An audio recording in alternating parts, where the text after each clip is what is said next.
नमस्कार, स्वदेश न्यूज की खास पेशकश मध्यकाल में आपका बहुत स्वागत है। मैं हूं आपके साथ ऋषभ राय। अब मध्य प्रदेश में गीता जयंती धूमधाम के साथ मनाई जाएगी। मध्य प्रदेश सरकार 8 दिसंबर को गीता जयंती मनाने जा रही है। 8 से 11 दिसंबर की अवधि में अंतर्राष्ट्रीय गीता महोत्सव के सभी कार्यक्रम प्रदेश स्तर पर नागरिकों की सहभागिता के साथ आयोजित किए जाएंगे। मुख्यमंत्री डॉक्टर मोहन यादव ने कहा है कि हमने भारतीय संस्कृति के सभी त्योहारों को उचित और बेहतर तरीके से मनाने की परंपरा शुरू की है। मुख्यमंत्री डॉक्टर मोहन यादव ने कहा कि प्रदेश में भगवान कृष्ण का जिन स्थानों पर आगमन हुआ था वे तीर्थ के रूप में विकसित किए जा रहे हैं। मध्य प्रदेश से संबंधित भगवान श्री कृष्ण की समस्त स्मृतियों को बनाए रखने और जन जन को उसकी जानकारी देने का यह विशेष अवसर है। गीता जयंती और अंतर्राष्ट्रीय गीता महोत्सव के कार्यक्रम यादगार बन जाएं, ऐसी रचना की जाए। मुख्यमंत्री डॉक्टर मोहन यादव ने बताया कि भगवान श्री कृष्ण सांदीपनी आश्रम उज्जैन में शिक्षा ग्रहण करने के लिए पहुंचे थे। इस नाते प्रदेश में विभिन्न स्थानों पर गीता जयंती मनाए जाने का फैसला लिया गया है। भगवान श्री कृष्ण के जीवन के विविध पक्षों और श्रीमद् भागवत गीता के सार्थक संदेशों से नागरिकों को अवगत करवाने के लिए गीता जयंती के अंतर्गत हो रही गतिविधियों को अभिनव स्वरूप दिया जाए। मुख्यमंत्री डॉक्टर मोहन यादव ने यह भी कहा कि मध्य प्रदेश में गीता जयंती के प्रदेश व्यापी कार्यक्रम किए जाने का अपना विशेष महत्व है। उन्होंने कहा कि भगवान श्री कृष्ण ने न सिर्फ मध्य प्रदेश के उज्जैन बल्कि अन्य स्थानों पर जाकर उस दौर में मानव जीवन को सार्थक बनाने का अनमोल संदेश दिया। उन्होंने कर्म अनुशासन और उस युग में भी लोकतांत्रिक प्रक्रियाओं का पालन कर संपूर्ण समाज के लिए अनूठे दृष्टांत प्रस्तुत किए थे। अर्जुन एक प्रतीक थे, लेकिन भगवान श्री कृष्ण ने अर्जित शिक्षा ज्ञान के आधार पर विभिन्न सिद्धांतों को पहले स्वयं आत्मसात किया। इसके पश्चात उनका प्रचार प्रसार दुनिया भर में किया। उन्होंने युद्ध में अपने पक्ष की क्षति भी स्वीकार की। मुख्यमंत्री ने कहा कि इस्कॉन संस्था के सहयोग से गीता के संदेशों का विद्यार्थियों में प्रचार और ज्ञान परीक्षा का आयोजन भी सराहनीय कदम है। शासकीय विभागों और स्थानीय प्रशासन द्वारा गीता जयंती से जुड़े कार्यक्रमों को सफल बनाने के सभी प्रयास किए जाएंगे। तो गीता जयंती को और भी महत्वपूर्ण बनाने के लिए तमाम प्रयास किए जा रहे हैं। इसी पर हम चर्चा करेंगे। इससे पहले आपको सुनवा देते हैं क्या कुछ मुख्यमंत्री डॉक्टर मोहन यादव ने कहा है। और भगवान कृष्ण की जन्माष्टमी धूमधाम से मनाई है। पूरे प्रदेश के अंदर भगवान कृष्ण ने जहां जहां लीलाएं की उन स्थानों को भी हम धूमधाम को चैतन्य बनाते हुए जो द्वारका का महत्व है, जो मथुरा का महत्व है, वही तो उज्जैन का भी है, जहां उन्होंने अपनी शिक्षा प्राप्त की, शिक्षा का संस्थान बना। आचार्य सांदीपनि का वो अद्वितीय योगदान है, तो हम उसको कैसे भूल सकते हैं। इसलिए एक तरह से मान के चलो कि भगवान कृष्ण अगर मथुरा से उज्जैन नहीं आते हो सकता गीता सामने नहीं आती, क्योंकि वो आश्रम का प्रसाद है कि पवित्र गीता वो हम सबके बीच में, उसको भूलना नहीं है, स्मरण रखना है। ऐसी कई सारी बातों को सरकार के साथ करते रहेंगे। अब किन्हीं किन्हीं को कष्ट है तो होता रहे कष्ट, वो जो होगा चुनाव में निपटते रहते हैं। तो गीता जयंती को और भी धूमधाम के साथ प्रदेश भर में मनाया जाएगा। मुख्यमंत्री डॉक्टर मोहन यादव लगातार ये कहते रहे हैं और सीएम ने यह भी कहा कि जहां जहां श्री कृष्ण यहां पर पहुंचे थे, उनके जो स्थान थे उनको श्री कृष्ण पाथे के रूप में विकसित भी किया जा रहा है, उनको पर्यटन के क्षेत्र में विकसित किया जा रहा है और गीता जयंती को लेकर तमाम तरीके से तैयारियां की जा रही है और इसी पर हम चर्चा करेंगे। लेकिन इससे पहले भारतीय जनता पार्टी और कांग्रेस से क्या रिएक्शन सामने आए, क्या प्रतिक्रियाएं आई हैं, वो आपको सुनवा देते हैं। देखिए, गीता जयंती को लेकर जिस तरह से मध्य प्रदेश में आयोजन होने वाले हैं और 11 तारीख को, जैसा कि हमारे माननीय मुख्यमंत्री डॉक्टर मोहन यादव जी ने भी कहा है कि सभी जगह पर गीता पाठ के आयोजन किए जाएंगे और सांदीपनि आश्रम जहाँ पे श्री कृष्ण से भी संबंध रहा है और आए थे शिक्षा ग्रहण करने, वहाँ पे भी आयोजन होगा और एक विश्व रिकॉर्ड बनेगा। ये एक बहुत अच्छी पहल है और सनातन के को पुनर्स्थापित, जिस तरह से लोगों के मन से इस तरह से जो विद्वेष का भाव बाकी विपक्षी पार्टियों के बीच में हो रहा है और जनता के बीच, एक ये बहुत ही अच्छा संदेश इस तरह के आयोजनों से जाएगा। और हमारी सरकार हमेशा से सनातन और उससे संबंधित विषयों को हमेशा से प्रमुखता से उठाती रही है और भव्य आयोजन कराती रही है। देखिए, ये हम सभी का लोकतंत्र का और संवैधानिक अधिकार है, ये मनाएं, जितने भी उत्सव मनाना है मनाएं। लेकिन सवाल ये है कि शिक्षा, रोजगार, बेरोजगारी, किसानों की बदहाली, महंगाई, इन सब पर सरकार कब ध्यान देगी। मेरी विनती है कि इन पर भी ध्यान दिया जाए, इनका भी निराकरण किया जाए, इन पर भी गौर किया जाए, तो प्रदेश के लिए और जनता के लिए और अच्छा होगा। तो प्रतिक्रियाएं आपने सुनी। भारतीय जनता पार्टी का अपना तर्क है कि सनातन और संस्कृति संबंधी जो भी त्योहार है, पर्व हैं या महत्वपूर्ण दिन है, उनको विशेष तौर पर मनाया जाएगा। इसको लेकर सरकार लगातार काम कर रही है, लेकिन कांग्रेस के अपने सवाल हैं। तमाम और मुद्दों का जिक्र कांग्रेस कर रही है, इसी पर हम चर्चा करेंगे। मेहमान हमारे साथ जुड़ गए हैं भारतीय जनता पार्टी से प्रवक्ता मीडिया पैनलिस्ट वंदा त्रिपाठी जुड़ गई। वंदा जी बहुत स्वागत है आपका स्वदेश न्यूज में। और साथ ही कांग्रेस से प्रवक्ता अंबिका शर्मा जुड़ गए। अंबिका जी बहुत स्वागत है आपका स्वदेश न्यूज में। और महाराज हैं पंडित राकेश शास्त्री जी बहुत स्वागत है आपका स्वदेश न्यूज में। चर्चा की शुरुआत करेंगे। अंबिका शर्मा जी पहले मैं आपके पास आऊंगा। जिस तरीके से मोहन सरकार ने तमाम मौके पर भी जो परंपरागत चीजें हैं उनको मनाने का फैसला किया है, इससे पहले गोवर्धन पूजा धूमधाम के साथ प्रदेश भर में मनाई गई, और अब जिस तरीके से गीता जयंती को लेकर तैयारियां की जा रही हैं, सरकार का कहना है, मुख्यमंत्री का कहना है कि ऐसे और भी जो पर्व है और भी दिन है इनको और भी महत्वपूर्ण तरीके से मनाया जाएगा, प्रचार प्रसार इनका किया जाएगा। गीता जयंती को लेकर आपका क्या तर्क है, क्योंकि जो आपकी प्रतिक्रिया सामने आई तमाम मुद्दों से आप जोड़ते हुए देख रहे हैं, लेकिन उन मुद्दों पर हम चर्चा लगातार करते हैं। फिलहाल गीता जयंती को लेकर आप क्या कहेंगे अंबिका जी? अंबिका शर्मा जी आवाज सुन पा रहे हैं? अंबिका शर्मा जी आपकी आवाज नहीं पहुंच पा रही, शायद आपका माइक म्यूट है, अनम्यूट कर लीजिए। जी अंबिका शर्मा जी आवाज सुन पा रहे हैं? आप सुन रहे हैं? जी आपकी आवाज पहुंच पा रही। जी देखिए, इस प्रदेश शांति, सद्भाव और भाईचारे का प्रदेश है। गीता निश्चित रूप से हमारे समाज में, हमारे प्रत्येक सनातनी के घर में पाई जाती है और अत्यंत धार्मिक और आस्था का ग्रंथ है। सब लोग गीता के प्रति गहन आस्था रखते हैं। सरकार गीता महोत्सव करा रही है, जहां जहां भगवान कृष्ण का संबंध मध्य प्रदेश की धरा से रहा है, वहां वहां आयोजन करा रही है। तो बहुत अच्छी बात है और इसमें कांग्रेस को कोई शिकायत नहीं है, बशर्ते इसके पीछे कोई राजनीतिक एजेंडा ना हो। हम पूरी तरह इस बात से बहुत सरकार के इस कदम को हम अच्छा ही मानते हैं, लेकिन उसमें शर्त यह है कि राजनीतिक एजेंडा ना हो। दूसरी बात यह है, हमारा निवेदन है कि सरकार के सामने जो मूलभूत समस्याएं हैं, कानून व्यवस्था की समस्या है, बेरोजगारी की समस्या है, किसानों की भयंकरतम समस्या है, सरकार इसके लिए भी कुछ समय निकाल लिया करे और इन पर भी ध्यान दे, क्योंकि पूरा प्रदेश व्यवस्थाओं के घेरे में है। पूरा प्रदेश इस सरकार को झेल रहा है। मान लीजिए पूरा प्रदेश इस सरकार के प्रति बिल्कुल अंबिका जी, देखिए तो महत्वपूर्ण बात आप कह रहे हैं, लेकिन मैं चाहूंगा थोड़ा और स्पष्ट कर दीजिए, क्योंकि एक तरफ आप कह रहे हैं कि आप स्वागत करते हैं, बहुत अच्छी बात है, इस तरह के कार्यक्रम आयोजित हो रहे हैं। ये जो आपका और भी मुद्दे आप जोड़ दे रहे हैं, चाहे कानून व्यवस्था की बात हो, बेरोजगारी की बात हमने प्रतिक्रियाओं में सुनी, या तमाम और भी जो मुद्दों का जिक्र आपके द्वारा किया जाता है, तो क्या इनके लिए तो अलग से चर्चा होती आई है, लेकिन आप जो सवाल खड़े कर रहे हैं, आप कह रहे हैं कि इस तरह के कार्यक्रम इन विषयों को लेकर भी होना चाहिए, क्या आपका मुख्य सवाल इस तरह से?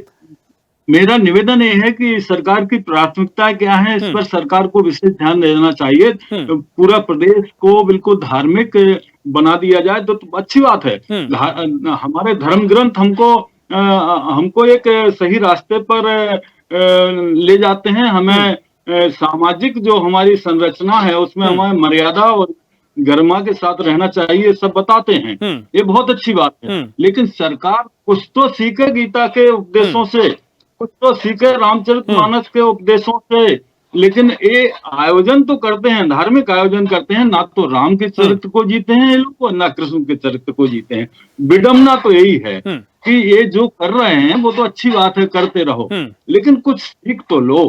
आप 100% नहीं, 5% वो आचरण तो अपने जीवन में, व्यवहार में ढाल लो। बहुत खुशी होगी, हम लोग बहुत तारीफ करेंगे, भूर प्रशंसा करेंगे, लेकिन इस प्रकार का आचरण अपने जीवन में डाल लो। गीता महोत्सव हो, ठीक है, आपकी बात को तक समझ पाया हूँ। प्राथमिकताओं का जिक्र आपने किया है, इन पूरे कार्यक्रम का, इन पूरे जो भी कार्यक्रम आयोजित हो रहे हैं, आप इनका स्वागत कर रहे हैं। चर्चा की आगे बढ़ाएंगे। वंदा जी मैं आपके पास आ रहा हूं। जिस तरीके से अंबिका जी ने तमाम सवाल खड़े किए हैं, जो प्रतिक्रिया पहले हमने देखी है गीता जयंती को लेकर, इससे पहले भी थोड़ी सियासत गरमाई थी, कांग्रेस के कुछ ऐसे बयान देखने को मिले थे, इसके चलते सियासत गरमाई थी, लेकिन उनको इतर करके जो अंबिका शर्मा जी कह रहे हैं वो ये कह रहे हैं कि जो भी कार्यक्रम आप इस तरह के कर रहे हैं, परंपरागत हो, सनातन को हो, संस्कृति को हो, कांग्रेस और वो उनका स्वागत करते हैं, लेकिन चाहे कानून व्यवस्था की बात हो या फिर जो अन्य मुद्दे उठा रहे हैं, वो कह रहे हैं कि प्राथमिकता इनकी भी होनी चाहिए, क्योंकि जिस तरीके से धर्म को लेकर प्रचार प्रसार तो काम आता है, लेकिन जो जमीन पर चीजें हैं, व्यवस्था है, उनका लेकर कांग्रेस जिक्र कर रही है।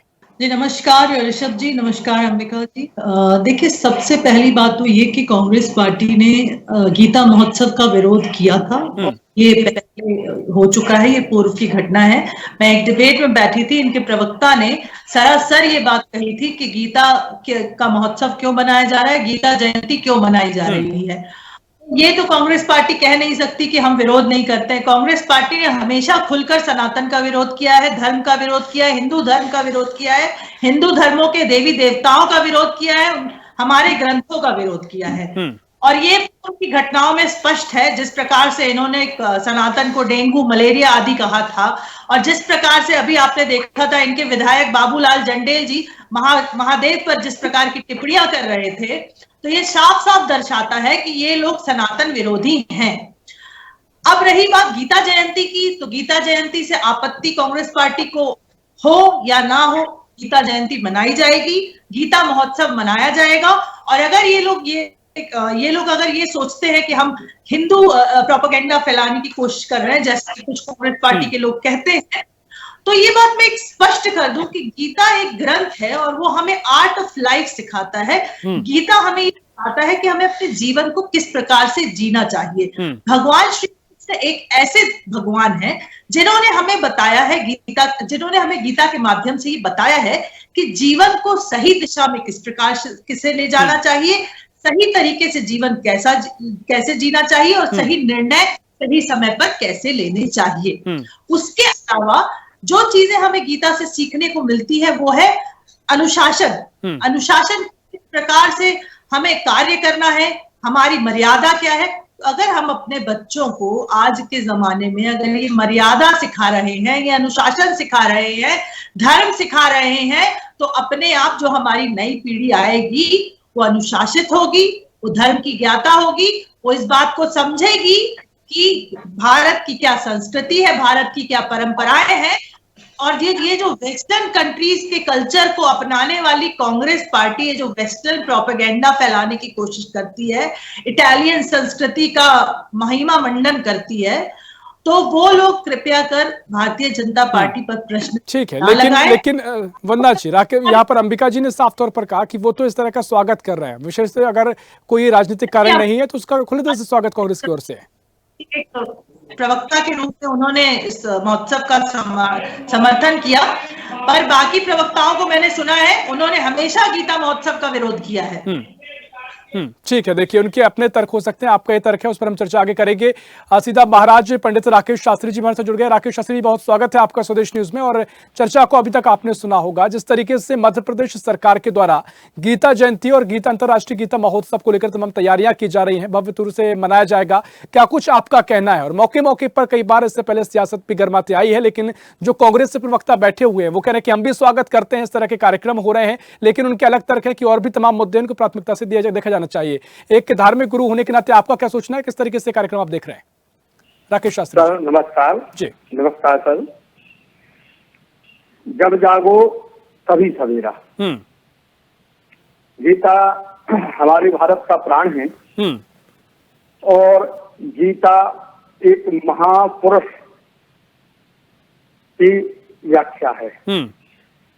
संपूर्ण भारतवर्ष में हर मानव जाति को गीता के निर्देशों पर चलने पर हमें लगता है कि गीता कोई हिंदू धर्म के लिए नहीं है, गीता सिर्फ मानव जाति के लिए है। सत्य और असत्य के लिए गीता का प्रतिपादन किया गया है ना।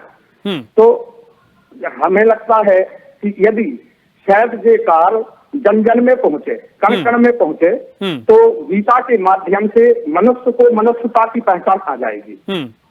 शास्त्र में लिखा हुआ है, दय्यासु सर्वभूतेषु संतुष्टया येन केन च सर्वे इंद्रियापि शांतया च तुष्यतयासु जनार्दना। मानव ने अपनी मानवता को समाप्त कर दिया है।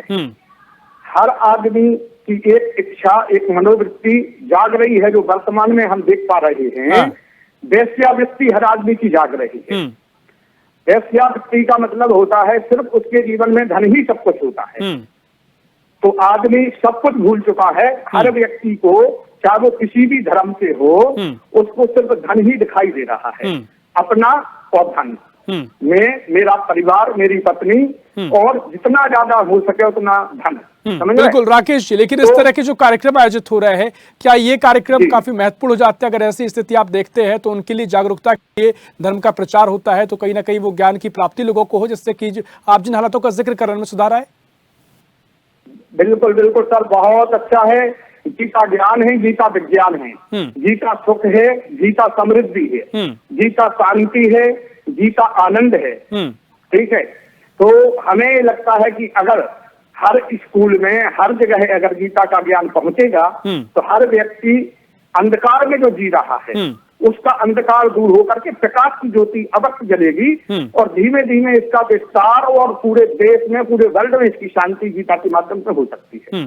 चलिए ठीक है, चर्चा को आगे बढ़ाएंगे। अंबिका शर्मा जी, देखिए मैं आपके पास आ रहा हूं। यहाँ पर राकेश शास्त्री जी ने भी महत्वपूर्ण बातें कही, लेकिन जिस तरीके से अगर इस तरह के कार्यक्रम होते हैं, गीता जयंती का जहां तक सवाल है, कांग्रेस की ओर से इससे पहले कई प्रतिक्रिया देखने को मिली, जैसा का जिक्र यहाँ पर वंदना जी ने भी किया, किंतु परंतु क्यों आ जाता है? आप जिस तरीके से आप स्वागत कर रहे हैं, अगर कांग्रेस का खुले दिल से स्वागत कर सकती है तो हम तरीके से, और पहले भी अगर धार्मिक जो मामले होते हैं, बीजेपी को क्यों सवालों के कटघरे में खड़ा किया जाता है? सरकार अगर बीजेपी की है, अभी इस तरह के कार्यक्रम किए जा रहे हैं, तो क्यों स्वागत इनका नहीं किया जा सकता बिना किंतु परंतु के? सवाल मेरा आपसे अंबिका जी।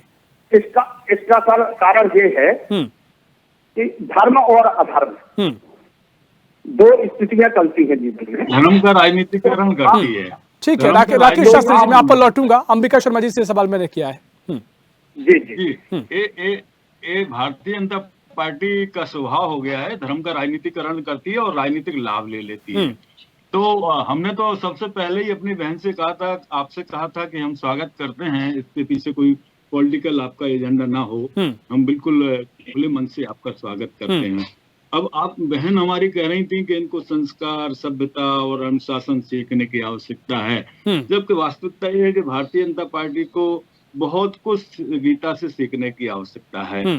संस्कार भी, सभ्यता भी, अनुशासन भी, और जो भ्रष्ट आचरण इनका है वो सरकार का भ्रष्ट आचरण है, उसमें कम से कम भ्रष्ट आचरण खत्म ना कर पाए तो कुछ कम तो कर पाए। कि गीता जयंती के जो महोत्सव जगह जगह हो रहे हैं, गीतामय वातावरण हो रहा है, तो कम से कम त्याग की भावना हो, अनुशासन की भावना हो, भ्रष्ट आचरण कम से कम हो, जितना दाल में नमक हो सकता है उतना करो, कम से कम नमक में दाल तो ना डालो, इतना तो नहीं करो, इतना तो ना करो कि सरकार आपसे, माने पूरा समाज आपसे। अंबिका जी, जैसा कि सवाल उन्होंने किया था, क्या कांग्रेस को इसकी जरूरत नहीं है इस तरह के अगर जो आचरण, क्योंकि बीजेपी के भी यही सवाल आप पर है कि जो आप धर्म के विरोध में आ जाते हैं, जो बीजेपी का मानना होता है कि धर्म विरोधी बयान सामने आते हैं, क्या आपको भी इसकी बहुत जरूरत हो जाती है? नहीं, हम तो सर्वधर्म समभाव में आस्था रखते हैं, विश्वास रखते हैं और हमारी पहचान है ये।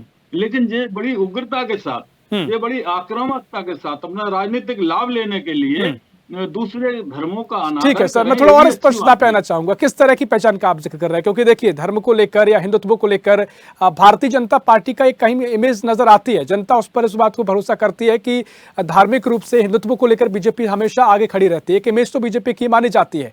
कांग्रेस की पहचान का आप जिक्र कर रहे हैं, वो थोड़ा स्पष्ट कर दीजिए।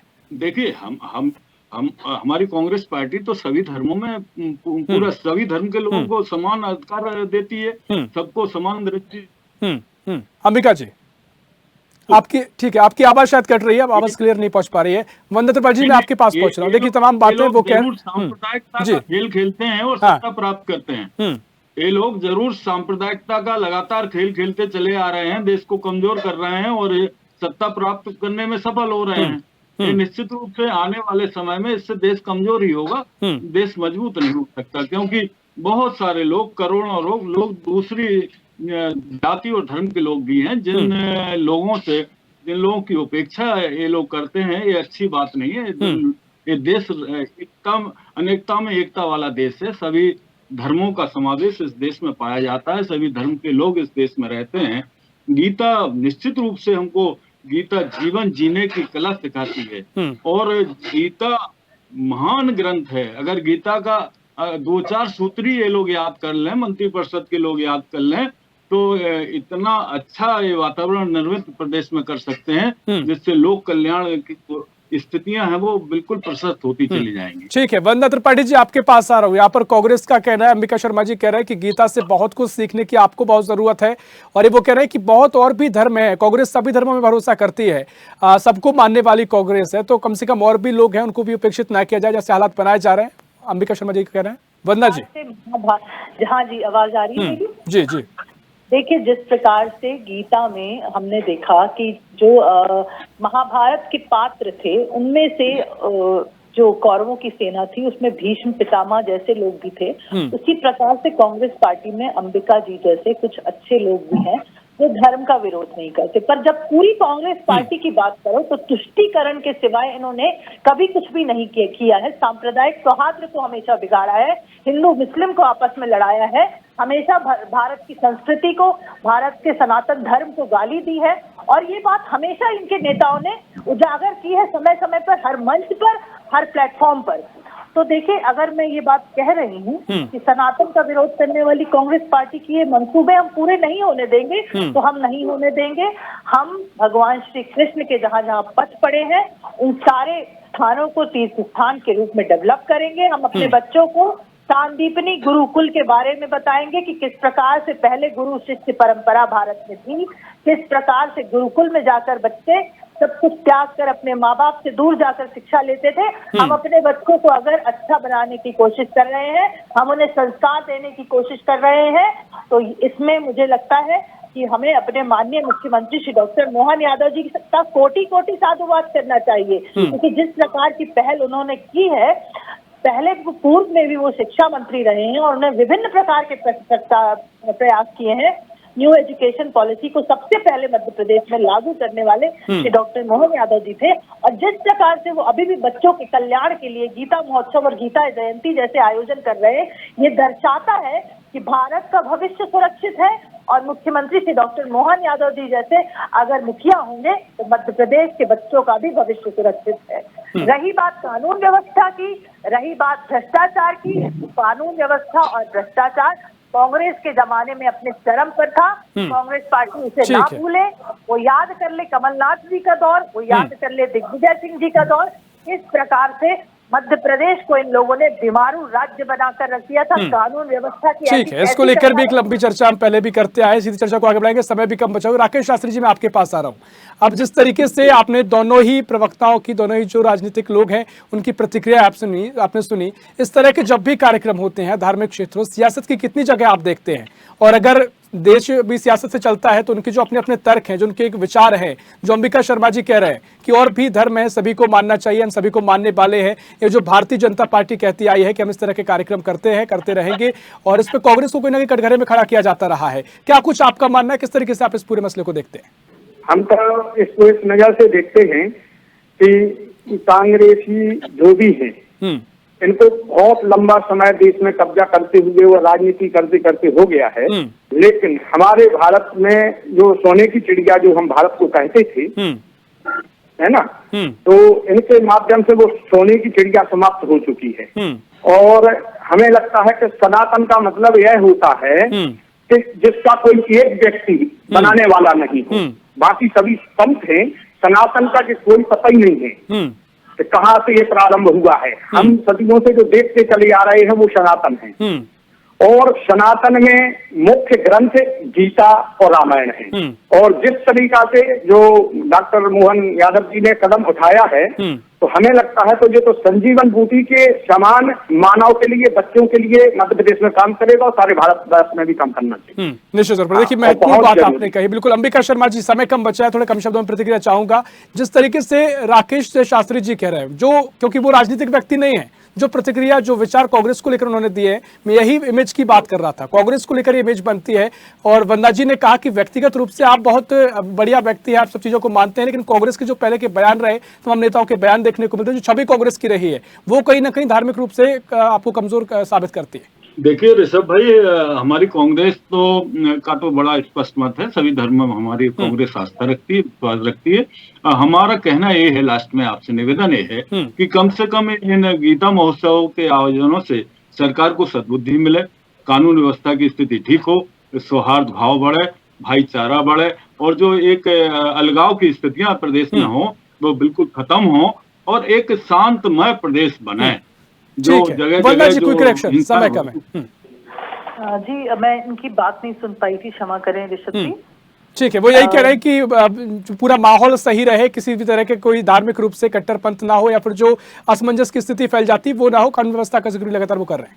बिल्कुल, देखिए एक जो भी समाज में रहने वाला व्यक्ति है वो हमेशा ये चाहेगा कि समाज में सौहार्द बना रहे, समाज में एक शांति का माहौल बना रहे, सब एक दूसरे का सम्मान करें, एक दूसरे के धर्म का सम्मान करें, एक दूसरे की संस्कार रीति नीति का सम्मान करें और इसी प्रकार के समाज को विकसित करने का बीड़ा माननीय प्रधानमंत्री मोदी जी ने बनाया है। जब हम इस प्रकार के समाज का विकास करेंगे तभी हम ये कह सकते हैं कि 2047 में हम विश्व की तीसरी सबसे बड़ी अर्थव्यवस्था बनेंगे। ठीक है वंदना जी, देखिए समय इतना ही, और मुझे लगता है कि आपके, हमारी और अंबिका शर्मा जी हो, पंडित राकेश शास्त्री, सभी का यही है कि मध्य प्रदेश का जो लोग हैं वो उनके हित में चीजें हों और कहीं ना कहीं समाज बेहतर हो। सभी का कहीं ना कहीं उद्देश्य यही होता है। आपके अपने अपने तर्क हो सकते हैं। फिलहाल बहुत शुक्रिया करना चाहूंगा आप सभी का चर्चा में शामिल होने के लिए। अंबिका जी बहुत शुक्रिया, वंदना जी बहुत शुक्रिया, राकेश शास्त्री जी बहुत शुक्रिया आपको चर्चा में शामिल होने के लिए। फिलहाल के लिए मध्यकाल में इतना ही। देश प्रदेश की और भी खबरों के लिए देखते रहिए स्वदेश न्यूज, सबसे पहले देश।